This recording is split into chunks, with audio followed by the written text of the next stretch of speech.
It's not often that a totally new sport is developed. The key to the future of this sport is the experience we're going to provide for the fans. Welcome to the world of Airspeeder. We've been working with Airspeeder to enable their ground-based pilots to be able to fly real speeders in the real world. But they're flying those real speeders within and around an augmented reality racetrack. The key has been avoiding moving vast amounts of data that could slow us down, and instead move only the data the pilots need and move that from our onboard cameras to their screens in an instant, while integrating those images with our AI of the course. Yeah, onboard cameras are just huge for us at the moment. On the arms, we have 2 on either side. We have a 360 camera up top. We have the FPV camera and another camera up front, and then one looking at the chasing speeder behind. It's data hungry, it's image hungry. Yeah, it's a beast. The point is the fans will be able to have the same experience from home. And if the experience is anything like I've had as a pilot, amazing. Phew. In theory, they could be piloting their speeders from their lounge room. Then you have the next phase, which is esports and competitive playing. The sharing of the experience of flying through the augmented reality sphere is really, really exciting. I got my break into the drone racing world through competing on the simulator, and that got me into the World Championship. You never know where you're going to find people, and giving the ability for anybody to get a leg up through their personal computer, that's a huge boon to the sport and to the competition. With Telstra Purple, we're able to shape what it becomes for fans. The next Airspeeder pilot could be watching this video. It starts here. This is the future of sport.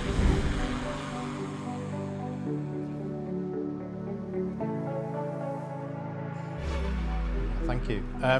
Yeah, so we're a new sport coming to market in the next 12 to 24 months, both unpiloted and piloted. But what we actually are is a test bed or a sandbox environment for future technology, especially in the broadcast space. Careful. So, somebody take that, I think that's that. Yeah, so for us, it's all about how we are going to deploy, or at least building from a base point or baseline of 5G, remote production, sustainability, right from the very start. I'm gonna just talk to you today a little bit about what the opportunities and the challenges are with bringing a new sport to market, but also kind of give some examples of how we're using that technology. So whether it's AR on drones, whether it's 5G private networks in remote locations, we're kind of doing it all, and we're treating it like a pure sandbox environment. I'm sure, by judging by a few of your faces, there we go, that you might not have heard of Airspeeder. We were born out of a well-trodden path, so motorsport was effectively built at the moment the second car was built. That's what Henry Ford said, and you know, we follow suit with space, and we follow suit with Formula One. Everything, technology innovates in the racing space, and that's what we're bringing to market. And it also spins up a lot of competition within the broadcast space too. So motorsport, racing, all of that is a great test bed for this type of technology. That's a real push, this one. There we go. It's not going to be death by PowerPoint, guys. So we kind of are, we're looking at sports rights in a traditional sense. We're no different to Formula One, multiple teams, multiple craft.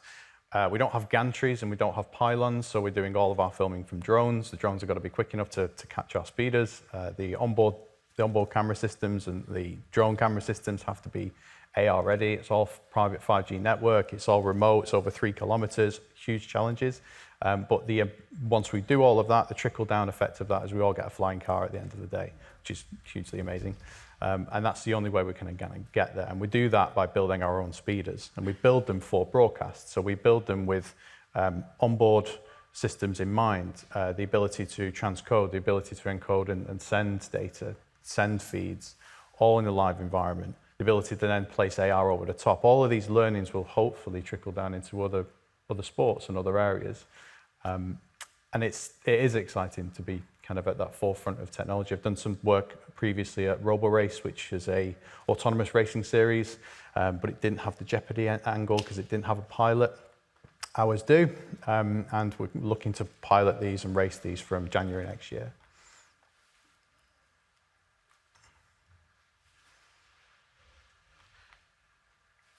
Come on, next slide.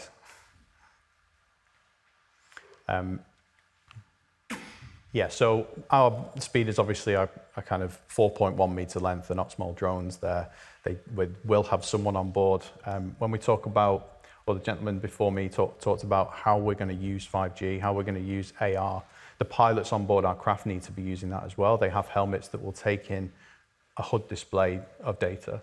Telstra are helping us do that. It's the ability to get real-time data using that 5G for them to make decisions, to see the course in front of them. They're also wearing a haptic suit as well, so they're using that data over 5G with RF to make decisions whether left or right. And that can be, all of that learning hopefully will be going into other sports as well. So again, a real good test bed, a test environment to do that work. And we do this out in the outback, but we're also looking to do this in the Middle East as well, and in the US next year.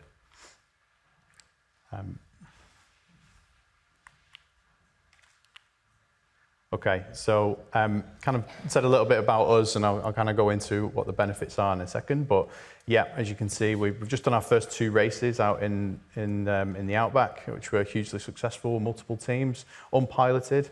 We have to do it unpiloted to test the safety systems. You know, these things have got ballistic parachutes on, and we have to fly them within 50 meters, A for broadcast and B for safety, and we want to test that. A kind of key thing that we do, or the industry of aviation does, is that they build aviation and aviation vehicles to fly, not to crash. In motorsport, they're built to crash and to race. So we're one of the first vehicles to come out that is built to crash and built to race. So we want to create a vehicle that is both a broadcast unit, but also the ability to crash and ability to race. So we're looking at having 10 speeders in close proximity racing by the end of 2024. And close proximity means just about half a meter away from one another, as well as at least 6 to 10 filming drones in that same environment as well, all with AR capabilities. So this is real world examples really. And that's enough of Airspeeder. Not too much. That's from our recent race that we did, and we worked with like Telstra to pull all of the telemetry off the vehicles in real time as well. But it enables us to then move that data into what the audience sees, what they want as well. It could be a personalised experience too in the future, but this is sort of the cutting edge. And we don't have all the answers either. I think that's the kind of main crux here. We ask a lot more questions than we have answers, and we're always testing things, what works and what doesn't work. We've recently signed Bruno Senna as a development pilot. Some of you may know him, but for us, there's a lot of challenges for a new sport. And this could be pickleball, or it could be water polo. And I think it is a really exciting time for new sports coming into market, and not us withstanding, but I think for any new sport coming into space, it's both equally daunting and equally exciting. So first thing being daunting is there's no legacy. So we don't have existing fans. There's no fans of Airspeeder. You know, we might have a little bit of motorsport, Formula E. There might be a bit of a Red Bull Air Race involved here, but we don't really have that audience, and that is a real challenge for us. How do we kind of pull them in? And we can kind of do that with adding jeopardy in there and technology, but we need to be able to build our own legacy for us, and we don't want to scare audiences away.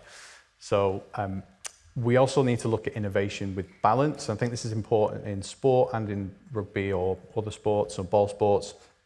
So you don't want to scare our audience away with this technology by, you know, we have all of this plethora of different tech, and 5G can open up huge opportunities for everybody, and so can AR and VR. But if you overstep the mark and just push it too far outside of its comfort zone, you really can switch people off. So it's about balance. And so for us, we know we're a flying car racing series, and that's enough for people to get their heads around.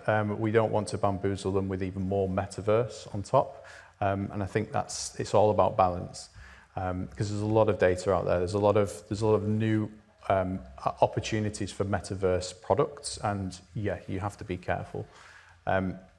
We want to deliver Jeopardy. I've worked, like I say, at RoboRace, where we didn't have a driver, but there were autonomous vehicles, and it had metaverse and it had fast vehicles, but it effectively failed because there's no pilot, there's no driver, and we need to be able to kind of give that Jeopardy, and we have to build that into the user experience, the user experience through metaverse or through the mixed reality element. So most of our day at Airspeed is working out where the Jeopardy is, where the sport is, how do we build what the sport looks like, do we take what's existing out there, or do we build our own? Again, all about balance. And then meeting market demands, similar. It's, you look at Roblox today, there's 40 million users a day using Roblox, which is the metaverse platform.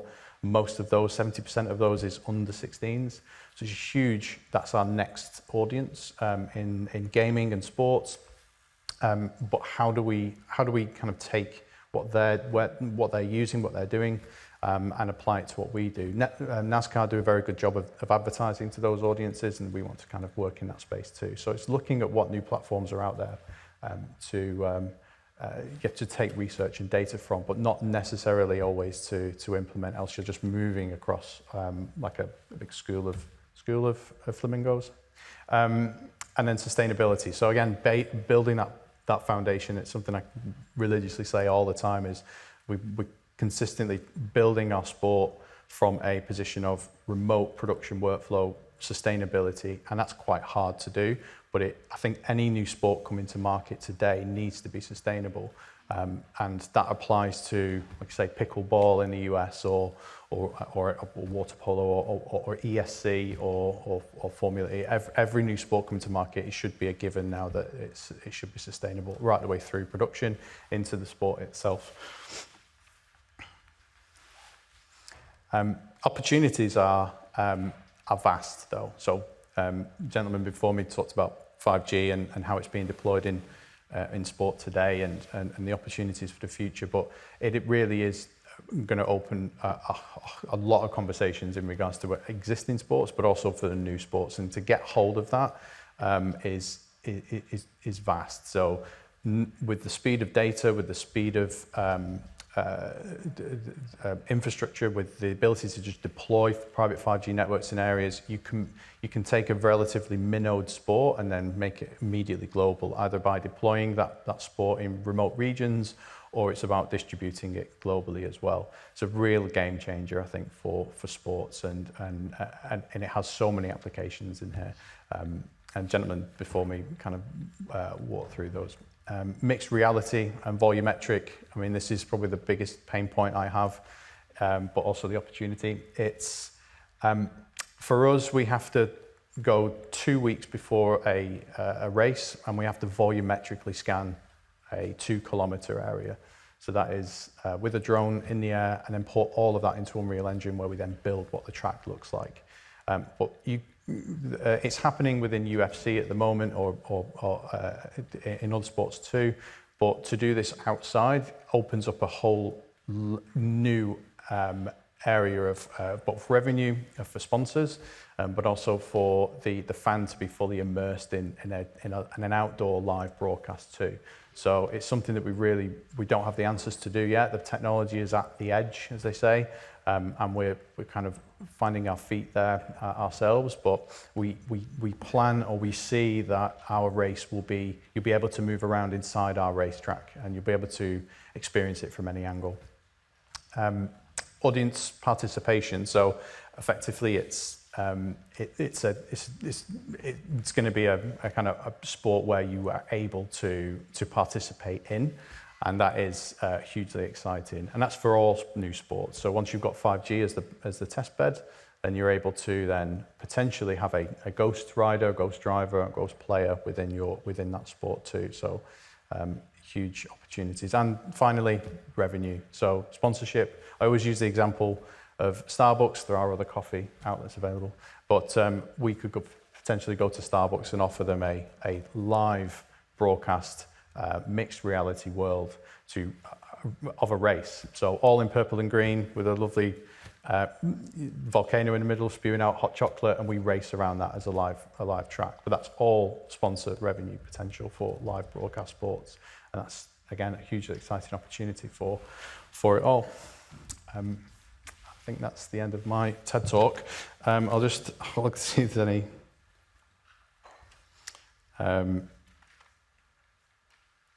Yeah, so insights. So what types of insights do you want to be creating from raw data from the craft? So yeah, I mean, we talk about personalization, but we could have theoretically anything with 5G and look to, pull vital signs from the pilot, yes. Pull wind and, whatever currently is in motorsport, we can create in our world and gather that information for. That means that we can open up doors with gambling, and we can open up doors for the audience as well. But personalization is going to be a key, and for what the race teams will want versus what the broadcast audience will want is probably two different things. But there's a lot of data out there, and these things are hungry. And how will you ensure the safety of the first pilot? It's a good question. It's a question that Bruno Senna asks all the time. We have 7 layers of redundancy. We fly about 50 meters, A for broadcast and B for what we call the death zone, the crash zone. Anything above 50 meters, you're dicing, you're incrementally increasing the chances of death. But we also have a carbon fiber monocoque, and we have halo taken from Formula One. We also have ballistic parachutes out the rear and out the side. If the pilot passes out, they've got a haptic suit on, we know, and we can return. We have a return to home function, an autonomous return to home function as well. With us as well, because these are new vehicles, and if you take away the sport for a second, we're building new types of transportation. So we need to kind of think of the end user, which is you. So we need to build in collision avoidance systems on board, so they can't physically touch. They physically move away if they get too close. So we have to make sure that safety is at the forefront, but because I'm the champion of media in our business, it has to be jeopardy first, and if we make it too safe, it's not a motorsport. So, but yeah, thank you very much.